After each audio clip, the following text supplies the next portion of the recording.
This is the Your Career Story podcast, and you're listening to episode 52, Coronavirus, How It Could Disrupt Your Work and Job Search. Welcome to Your Career Story podcast, a show that's designed for rockstar professionals looking for that extra booster shot of confidence in their careers. Whether you're trying to get clarity on a job transition, want some work-life balance inspiration, or need a strategy to snag that promotion or raise, this podcast is for you. I'm your host, Jenna Viviano, ex-Wall Streeter turned startup junkie who now coaches hundreds of clients, empowering them to take back control of the job search and land their dream job. So sit back, grab a glass of wine, and prepare yourself for your weekly boost of career confidence.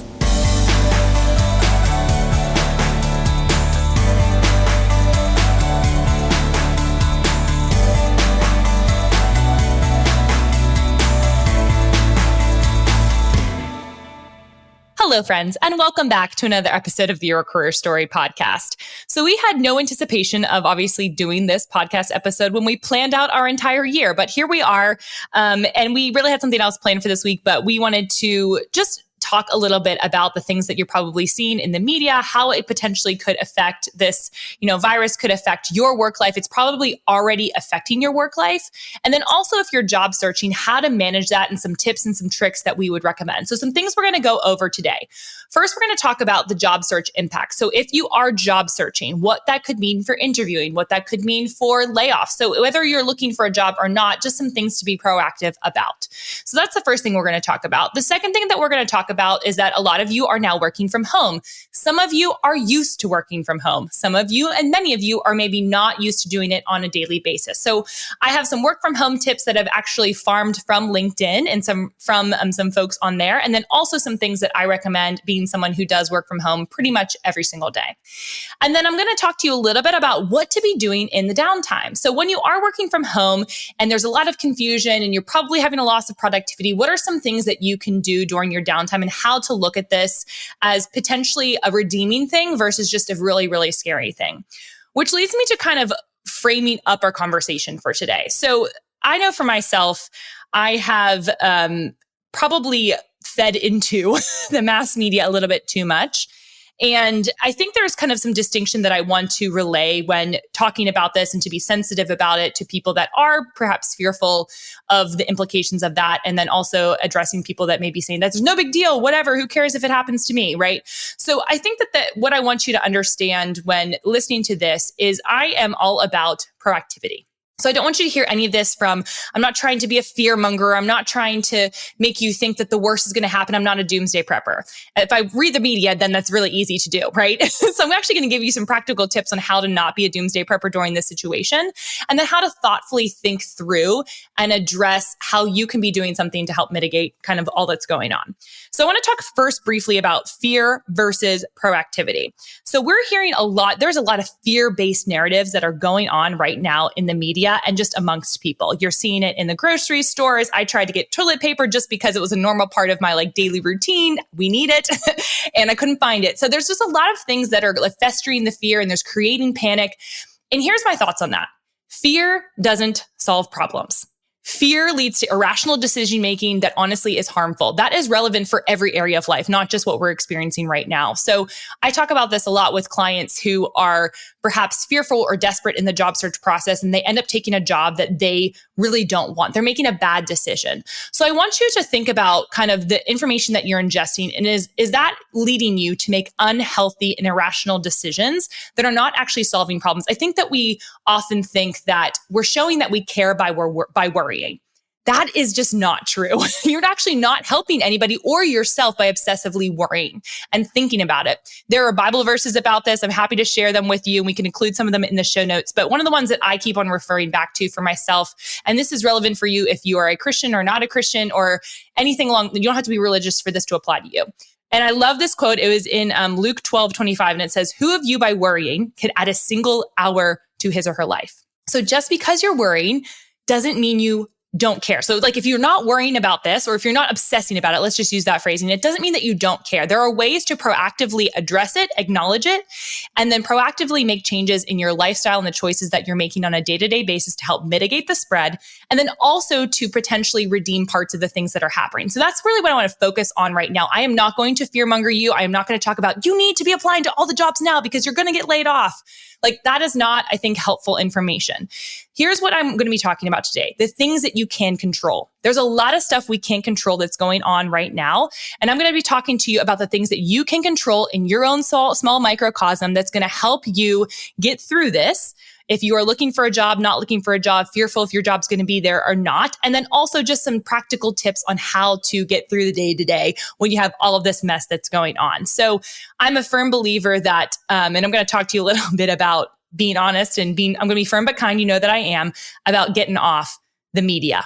You limit yourself. You got to give yourself maybe 10 minutes a day, look at it, be informed, know what's going on, but do not put the 24/7 news cycle on. It is going to make you go crazy. And we're going to talk a little bit about just that industry and just some practical ways to think through that. So that's kind of first how I wanted to lay out this, that we definitely need to not treat it as if it's no big deal, but we also at the same time need to be practical and proactive and not live in fear because it's actually not helpful. It doesn't mean you're actually doing something by being fearful. So I think that's a really important distinction. All right, so let's talk a little bit about the job search impacts that this could have. So a couple of things that I'm already seeing on LinkedIn and just like spurring around as you're looking at the economic implications of what this virus is doing, you're going to see a slowdown of hiring. So if you're in the middle of the job search process, I told this to the women that are in the Recruit the Employer program. They're like, I'm applying, no one's responding. I'm reaching out to people, no one's responding. Expect that to be happening. So there will probably be a slowing down of hiring or hiring on pause. Right? We already saw that United Airlines, especially in the travel hospitality industry and anything that's basically impacted by that, which is a lot of industries, right? United Airlines has actually already halted all non-essential hires. So we're already seeing this happening. Don't be surprised when it does. It's going to happen. Now, that should not lead you into a state of panic. Here's what it allows you to do. It allows you to be prepared. You're listening to this podcast. You want to be prepared is my guess, right? You want to be prepared. And so I want you to prepare for layoffs. My business coach actually did this with me. We were talking about the coronavirus, and she's really fantastic. And she works with a lot of business owners that are potentially small business owners that are really impacted by it. And for me and my business, being a virtual business, I'm not really seeing the implications of what it could have right this very second. So she was talking about looking at a SWOT analysis. For those of you that maybe don't know what that is, it's a strengths, weakness, opportunities, and threats.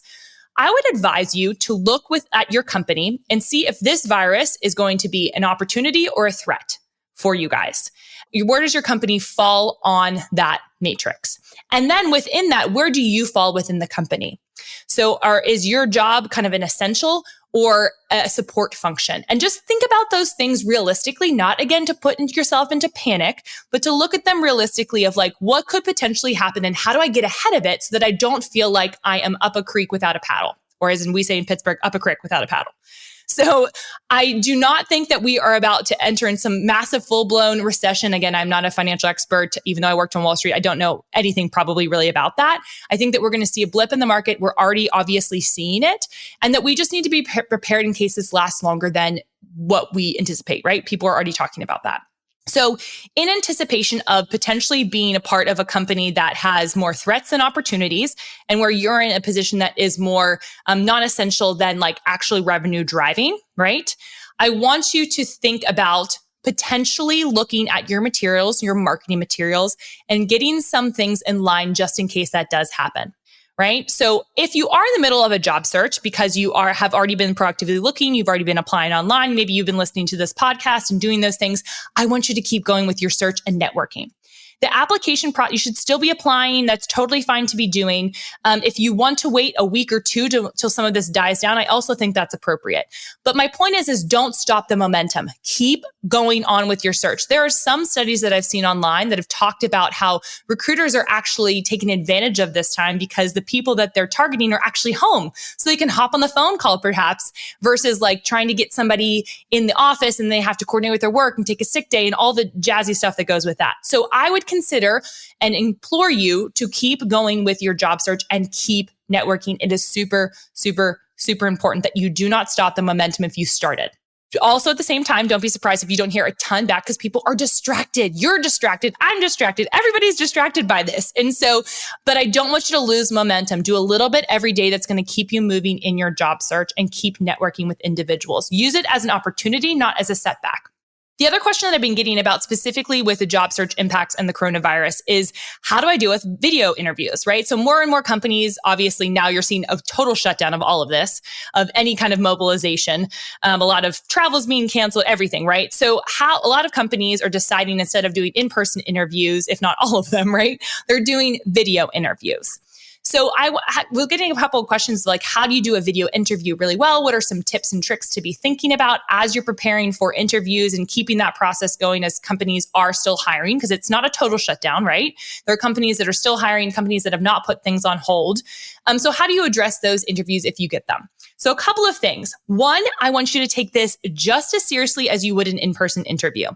I want you to get dressed fully, not the whole Skype interview look, which is like the blazer on the top and the pajamas on the bottom. No, I want you to get fully dressed. I want you to, fix yourself up as you would as if you were going into the office. Put shoes on. That's another thing. Put the shoes on, put the high heels on if you wear those to an interview. Put together a full look so that you feel as if you're going into an interview. That's my first tip. Take it just as seriously. That all goes into the way that you're feeling about yourself and the confidence you exude and bring to the table. The other thing that I want you to be thinking about is think about where in your house or in your apartment you are going to set up your computer, all that kind of fun stuff. So you need to have a section of your home that is free from distractions, that has a nice clean background, has some decent lighting. So maybe it's in front of a window, and I would test it out. You have to make sure that if you have some interviews, you need to test it out.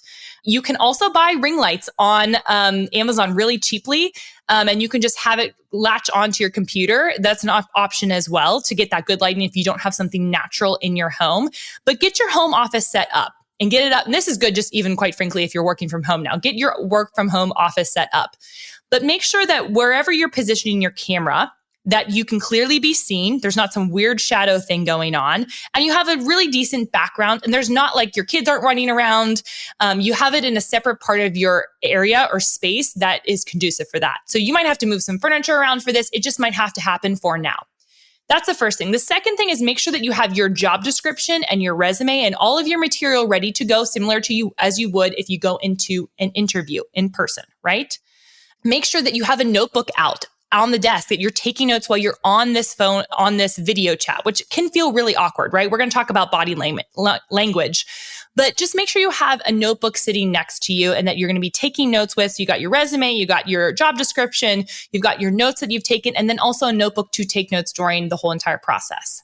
I want you to make sure that you don't have a zillion programs running. So whatever kind of methodology that they're using, maybe it's a Zoom, maybe it's some other video conferencing system that they're using to actually do the video interview, make sure that you check out the tech beforehand and make sure that you don't have a bunch of programs running on your computer to slow it down.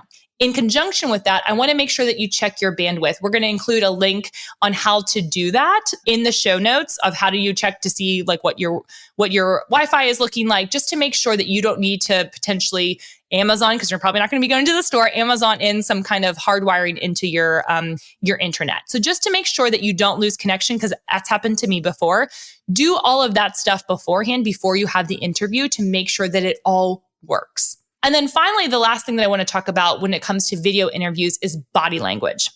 Video interviews can be really awkward if you're not used to them. I would practice. I would grab a friend who is working from home and practice doing this. And it's actually perfect because you can mock it out real time. Grab a friend, grab a spouse, get them in a different room, whatever that looks like for you, whoever your people are, practice it.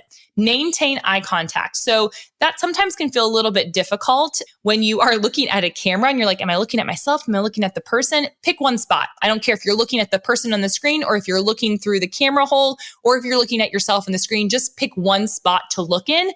And that's the key. It's not about who you're looking at. It's about picking a spot and committing to it. Hey y'all, I wanted to pop in here for a couple of quick announcements. One, we are so grateful that you are a part of this community. You have been cheering us on, pointing to which episodes have been most impactful for you, and sharing with your friends. Please keep doing that. We're so encouraged by it. If you've been around for a while, we would be honored if you gave us a review on iTunes. By you giving a review, you're helping other people find this weekly career advice goodness. I firmly believe, and I know you do too, that if more people showed up loving their work, it would be a better world to live in. So please head on over to iTunes and give us a quick review. It should only take about 10 seconds. Now, if this is your first time joining us, welcome, welcome, welcome. We are so glad to have you be a part of the family. We firmly believe in bringing the human back into human resources over here at the Your Career Story podcast. So if you would like to put a face to the name, I would love to meet you. Feel free to connect with me on LinkedIn. Just search for my name, Jenna Viviano, and that is Jenna with one N. Or you can find me on Instagram at Jenna_Viviano. Again, that's Jenna with one N. And message me telling me what you've been listening to on the podcast. If you do that, I'll send you a freebie to kick your career into high gear. So just to recap, if you've been a listener for a while, give us a review on iTunes. And if you're new, let's just get connected on LinkedIn or Instagram. Oh, and make sure you hit subscribe. All right, friends, back to the episode. The second thing that I want to make sure that you're doing is you're smiling. So the beautiful part about doing a video interview, which is also kind of this terrifying part, is you can see yourself, right? You can see what you look like from the other end. So smiling, making sure that you're using hand gestures, checking your posture. That's a big thing. I know for me, being a tall individual in general, I really struggle with posture of like sitting up. So make sure that you are occasionally looking at how you look on the screen and make sure that your posture, your shoulders are back. It seems so simple, but those little tweaks can actually make a huge difference in how you are presented and are perceived in a video interview. And I cannot stress this enough. You need to make sure that you're practicing this. Practice, practice, practice, because this is something you're not used to. It's okay if you're not good at it. It's not okay if you don't practice. So you have to do all those things together. So again, what I want you to focus on is taking this just as seriously. No pajamas on bottom, blazer on top. Second thing, check your environmental factors. Make sure that your home office is set up with no distractions. Make sure that it looks good, that you understand the tech. And then make sure finally that your body language is in check as it should be whether you're in a video interview or an in-person interview. What I do love about video interviews for people just in general is because you have the opportunity to actually see what you look like and how you would potentially be acting in an in-person interview. So I think it's actually great training for in-person interviews because it allows you to almost evaluate, and do that in a kind way, please, evaluate how you look on screen so that you can adjust and tweak and tailor it to make sure that you look more confident and more conscientious of what your appearance is and how that comes across to the person on the other end. So I don't want you to be freaking out about it. I don't want you to go into total panic mode about all the things that are happening right now with the job search. So keep moving along. Don't be shocked or surprised if things start to happen, if things get paused, but also be prepared in advance. Now, with relationship to kind of anticipating a potential layoff, again, I do not want you to enter into fear. We're going to approach this from Proactivity. Just this weekend, my recommendation to you would be, have you updated your resume recently? Hire somebody to do it. Right? Hire somebody to do it for you. They're home too, right?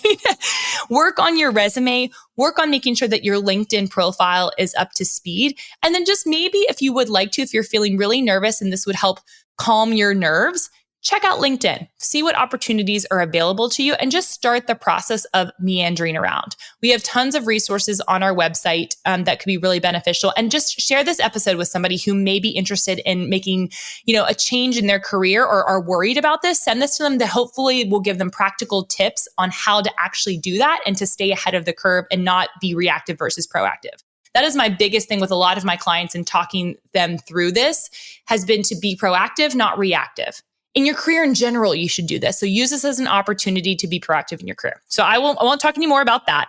Let's talk about more of the fun things. Let's talk about some work from home tips. So I think a lot of you, as I mentioned before, maybe have worked from home before, but maybe you don't do it on such a consistent basis. So I have some tips that I've farmed from folks on LinkedIn for a post that I have written. So if you're not following me on LinkedIn by now, make sure that you go to my page on LinkedIn and follow me. I produce 3 pieces of content per day. It always has great conversations on the feed, and there's a lot of great people that you can network with within the post, which I would recommend you doing. Some work from home tips that I've gotten from people on LinkedIn is get clear on expectations from your team. So this is probably going to be a really, really big one with pretty much everybody who's now stuck at home and doing all their work from home, make sure that everybody on your team, if you're a manager, knows what the expectations are. What's the time to hop on? What's the time to hop off? What are the expectations, and creating boundaries around that for your team? If you're an individual contributor and you have a boss, perhaps, I would get clear with your boss on what are his or her expectations on what you should be doing and when you should be on and when you should be off, because that is where we can actually make stuff movement and not feel like we need to be on 24/7, which can easily happen when you're working from home. The second piece of advice of people on LinkedIn said, take breaks. Take lots of breaks throughout the day to make sure you're moving around and you're not just sitting at your desk. The beautiful part about working in an office that a lot of people don't realize is you have, as much as it could be distracting, it's also beautiful to have those natural breaks in your workday that happen when you just have people around you, right? Someone's talking to you, you're moving around, you're going to meetings. That doesn't happen when you're working from home. Your steps decline immediately. So if you have a Fitbit or some kind of Apple Watch or whatever that you check out your steps, check to see what your steps look like working from home versus when you're working in the office. And just remind yourself that it's okay to get up and walk around outside and come back in. You are allowed to do that, right? The other thing is people ask, or people have talked about, of eating lunch away from your home office. So a lot of people obviously are not going out to eat as much right now. Just make sure that your home office, wherever you set that up, and that's one of my tips, is make sure that you have a separate space for your home office. Like, don't cross-pollinate your spaces. Don't be working on your laptop in your bed, which I've done before and still continue to do from time to time. And when I do that, I don't feel as productive. I don't feel good. I just feel kind of like gross, right? Have clear spaces for your work and clear spaces for the rest of your life. So no cross-pollination on spaces. But part of that is making sure that you eat your lunch away from your home office. Don't bring your salad or your sandwich or whatever you're making in your kitchen and bring it in with your laptop. Separate that time out. It really helps. The small practical things that we feel like don't work, they actually do work. And the last thing that LinkedIn was kind of telling me in terms of their advice for work from home is give yourself an end time.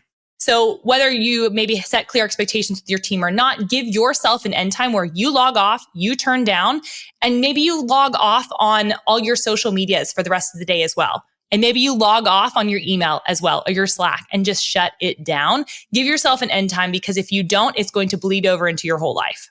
Some other things that I have recognized for myself when I've been working from home, which I've been doing since I moved to Nashville, which has been about 3 years now. I mostly work from home. I did some co-working stints, so I did go into an office, quote unquote, but I'm not actually doing that right now. We're waiting until Brent and I get married, and then I'm going to get an office all to myself, which I'm super excited about. But some recommendations that I have if you don't go to an office, which a lot of you are not doing right now: get dressed. So I notice a big difference when I create a morning routine for myself, stick by the morning routine. And part of that morning routine has to include getting a shower, doing my hair, doing my makeup, and getting dressed in a cute outfit. I remember when I first moved to Nashville, I had met some people in my building, and a couple of us had worked from home, and sometimes people would work in the downstairs common space. And I would always go downstairs to get coffee because our building had a coffee machine, which was great at the time.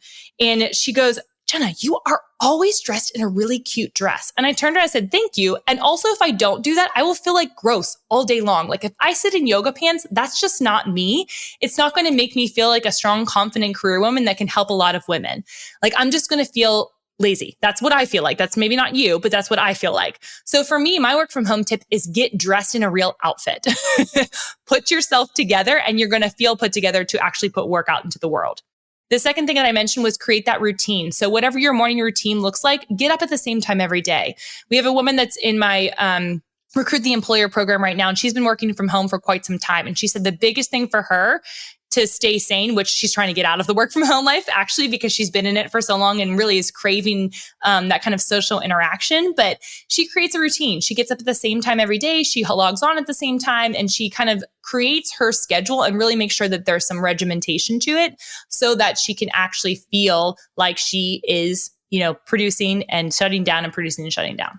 And then the other thing that I would recommend during this time that I think is so, so, so important, because a lot of you are used to potentially being in the office every day and having FaceTime interaction. I would recommend you doing FaceTime interaction also during this time period. Now, some of you are like, "Well, Jenna, I can't actually spend one-on-one time." I literally mean FaceTime. FaceTime a coworker for lunch, or send somebody a really nice email just to continue that connection place. Or I've actually seen on LinkedIn, people on Teams giving a selfie of them working in their work from home space to help encourage and just show like what they're doing and where their space is, to have a little bit more of that connectivity in a place where we can't actually be connecting physically. So I really love this idea of finding a coworker and saying, hey, do you want to have like a lunch date together where we can just talk about what's going on at work or what's going on with life like we would in a normal day-to-day experience? Do that with somebody like your best friend at the workplace. If you don't have a best friend, do it with another friend that's in a different workplace, because you can do that this week or for the unforeseeable future. So those are just some kind of work from home tips that I really recommend, and some ones that we've gotten from the LinkedIn community that I think could really help you manage this a little bit better. Some other things that I've been thinking about when it comes to this kind of downtime. So I think a lot of people are like, man, this is getting canceled and that's getting canceled and that conference is getting canceled and I can't go to any NBA games if that's your thing, right? So I think a lot of people are thinking, okay, now what do I do? Am I going to get just cabin fever? Here's how I've been reframing that narrative for myself, and just how I've been thinking about it, just with some narratives that I feel like I've been relearning and thinking about when it comes to work and rest. I want you to look at this time period as the permission to take a break from the massive hustle that you're used to. And it's going to feel uncomfortable because you're probably not used to it. You're probably someone like me who has run on all cylinders her whole entire life, overachiever. If you're listening to this podcast, you're probably an overachiever. You're probably somebody who works really, really hard. You're somebody who values the hustle, who really, really takes their career seriously, but you don't necessarily know how to do that and also rest really well too. Take this opportunity as your permission for almost like a mini half sabbatical. Think about some things, or create a bucket list of the things that you've been wanting to do. Maybe there's things around the house that you've been wanting to do that you just haven't got to. Do it this time. This is the perfect opportunity to look at it and frame it from a fun perspective. Think about things around the house. Think about cooking. Think about spending time with your family that maybe you haven't gotten to do because you've been working so much. Think about perhaps some ways that maybe you can read a book, or you wanted to read, or maybe even you're starting your own book or starting your side hustle. Use this time and do it from maybe a productive lens, or also just from a resting lens. So maybe reading the book, it could be a fiction book that maybe you haven't picked up in years because you've just been reading personal development books, or you listen to podcasts like this one to help you better yourself. That's awesome. But also I want you to help get your creative juices flowing and just enjoy this downtime and this forced rest, because that's basically what we're being charged with. We are forcing you to get inside, get indoors, get quiet. And that's really uncomfortable for a lot of people in our digital era. So what everyone's been doing is they've been going inside and then going online and looking at all the media. Believe me, I've been there. I'm not shaming you. I know that you're probably doing it. I've done it too. So here's some other thoughts around that. I want you to limit your news intake. I don't want you to be spending your downtime scrolling through Instagram and looking at all the posts. I don't want you to be on Facebook and looking at all the posts. I don't want you to be going onto the news every 20 minutes to see what person died or what person has the flu or has the coronavirus. It's not the flu. I know we keep getting recorrected, right? So the coronavirus, right? If Tom Hanks has it, we could all get it. That's totally true. Limit your news intake. Don't get into the fear spiral, because it's going to be really, really stressful for you. I want you to take this from a proactive standpoint to really flip it on its head for the positive.